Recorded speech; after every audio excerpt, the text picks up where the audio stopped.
Hated बस। रात के करीब 11 बज रहे थे। सड़क पर इक्का दुक्का गाड़ियां चल रही थी।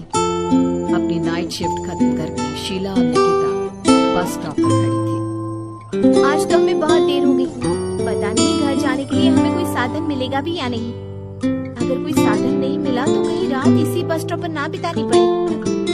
अपनी काली जुबान बंद कर। जब देखो तब उल्टी बातें ही करती है। अरे कुछ देर रुक जाना, कुछ ना कुछ मिल ही जाएगा। लेकिन काफी देर तक इंतजार करने के बाद भी उन्हें कोई बस नहीं मिलती। धीरे धीरे समय के साथ साथ सड़क पर चलने वाली गाड़ियों का दिखना भी बंद हो जाता है। अरे ये देखो, अब तो सड़क पर एक भी गाड़ी नहीं दिख रही। दूर दूर तक गाड़ी और किसी इंसान का नामो निशान नहीं है। एक काम करते हैं, वापस अपने ऑफिस चलते हैं। हम दोनों आज रात वहीं गुजार लेंगे। देख, तुझे अच्छी तरह पता है 10 बजे के बाद चौकीदार ऑफिस के मेन गेट पर ताला लगाकर अपने घर चला जाता है। ऑफिस जाने का कोई फायदा नहीं है। इस सुनसान सड़कों देख मुझे बहुत घबराहट हो रही है। एक काम करना, उसी चौकीदार के घर चलते हैं। वो भी तो परिवार वाला है। हम बेफिक्र होकर आज रात उसके घर पर रुक सकते हैं।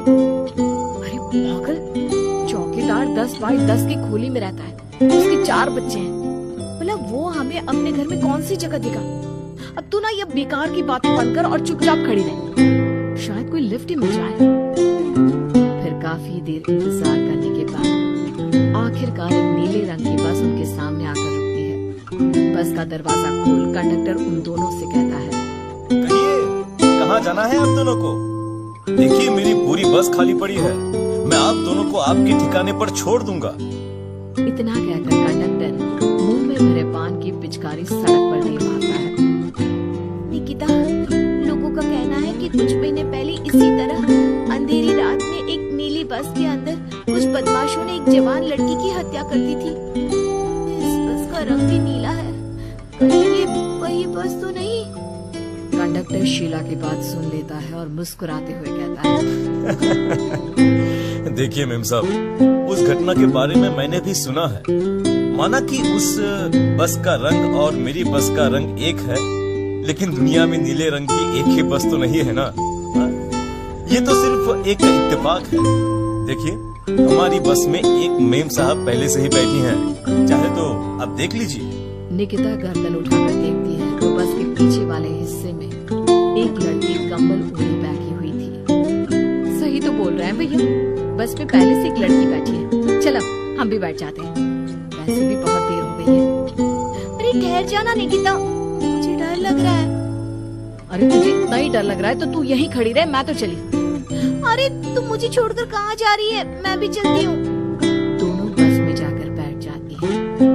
देखते ही देखते ड्राइवर बस को तेज रफ्तार में चलाना शुरू कर देता है। तभी शीला की नजर पीछे वाली सीट पर अकेली बैठी लड़की पर पड़ती है। उस लड़की की लाल आंखें और उसका आधा जला हुआ चेहरा देखकर शीला घबरा जाती है। सुन निकिता, हमारे पीछे जो लड़की बैठी है ना, उसकी आंखें एकदम खून की तरह लाल और चेहरा किसी चुड़ैल की तरह डरावना दिख रहा है। छोड़ ना, कौन कैसा दिखता है, मुझे इन सब बातों में कोई दिलचस्पी नहीं है। मैं थोड़ी देर झपकी लेना चाहती हूँ, इसलिए अब तू अपनी बड़बड़ बंद कर प्लीज। बेफिक्र निकिता अपनी आंखें बंद करके बैठ जाती है। दूसरी ओर